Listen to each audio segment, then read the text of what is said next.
One of the things I have to learn about doing this by myself is actually slowing down a little bit and slowing down a little bit. Taking cleansing breaths now and then. Okay.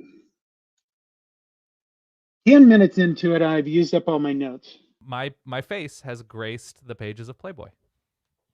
Pretty cool. I made it into Penthouse. Welcome to Masters of the Air this week when we discuss what if we'd have had B-52s. Okay, it's Monday Night Therapy. I got to get over here to the comments section. And, it was, there you go. That's how I started, Todd. Yeah, I was kind of thrown for a minute there.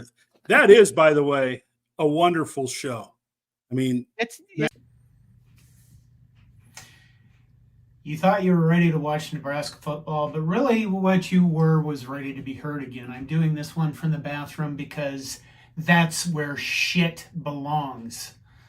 And this game was shit. Nebraska gave up two double-digit leads in this game. 2. Hey, welcome to Monday Night Therapy with John and Todd. We're back again this Monday. I bet there are a bunch of you sons of bitches didn't think we'd show up, didn't you? Probably you Colorado people are already showing up in the comments. With this, early on before the show even starts, lock him up, put the watch in their face, baby. Shirts that say run the fucking ball. And there's a reason for that. It's in our history. As a romantic, I'm going to expose myself a little bit. This is going to sound a little weird to you people. As a romantic, when I read books as a younger person, well, even if I read books now, okay, I'm going to go kind of off the rails here a little bit, but why not? It's July 8th and it's Monday night. Listen, when I read like King Arthur's tale, if you remember this Tales of King Arthur, the sword Excalibur was tied to the king and it was tied to the land and they all worked together. And when the king lost his sword and he lost his faith in himself, the land suffered and all of that stuff went to hell. Everything fell apart with Sir Lancelot and the queen and the affair and all that kind of stuff that happened in King Arthur's tales. There's a part of me that always believed that because of Nebraska's history, and if you know Nebraska's history, you know that the land in Nebraska was so hard to farm, it was so hard to settle, that they gave it away as part of the Homestead Act. Not last year, but, many years ago. I was like 5 then. But I always kind of had this belief that because the land was so tough and because it made Nebraskans so tough, because only the tough lived there and only the tough could settle there, that running the ball is actually part of that. It has that same relationship as Excalibur and King Arthur did with his kingdom. And I realize that probably sounds fruity, but hear me out. God, that's exciting. You know what? I did something Friday for the first time in my life. Okay. Your lips look fat. I had my first Botox treatment. I got 31 shots in my head. Jesus. And it was, what? Use PJ Flux guy?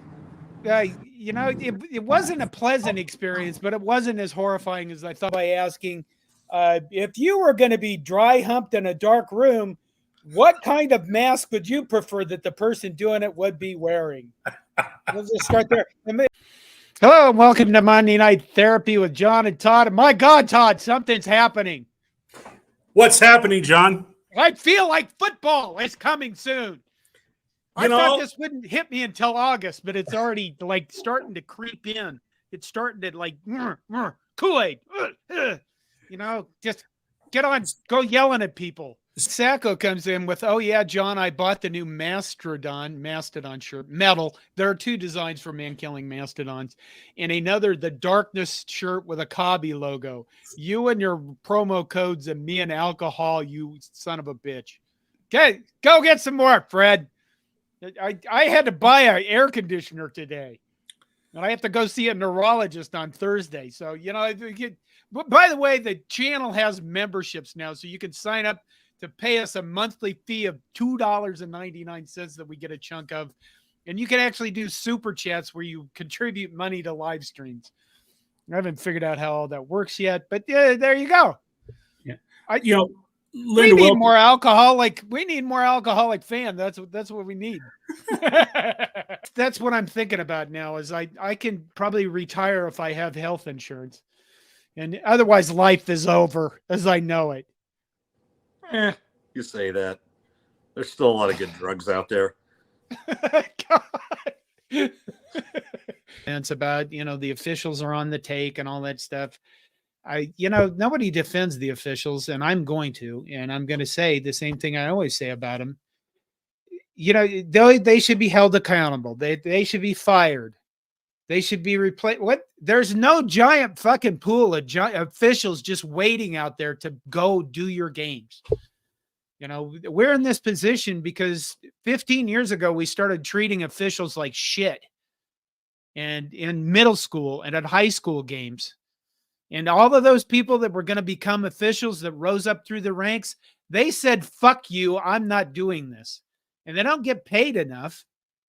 The NFL even, I don't know how much they pay officials, but they don't get paid enough to deal with this shit. And we destroyed that pool of refs that would have come up there, and it's not going to get any better because of our behavior as fans. that's right. That's my defense of the officials. So are they bad? Yeah, they make bad calls. I don't get paid well enough for this shit. Come on, not that. I think the thing is what? You are a t-shirt selling king. Yeah, but not this year.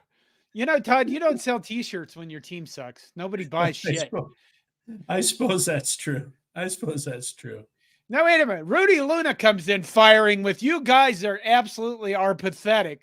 There's really no context in this. What is Rudy talking about? I grab my phone and I check my email and I check my texts because my clients will text me at 6 a.m. that something's exploded.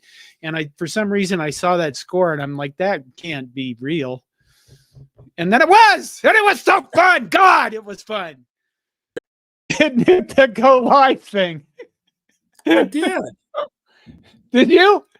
Yeah. Well, I think we're live now.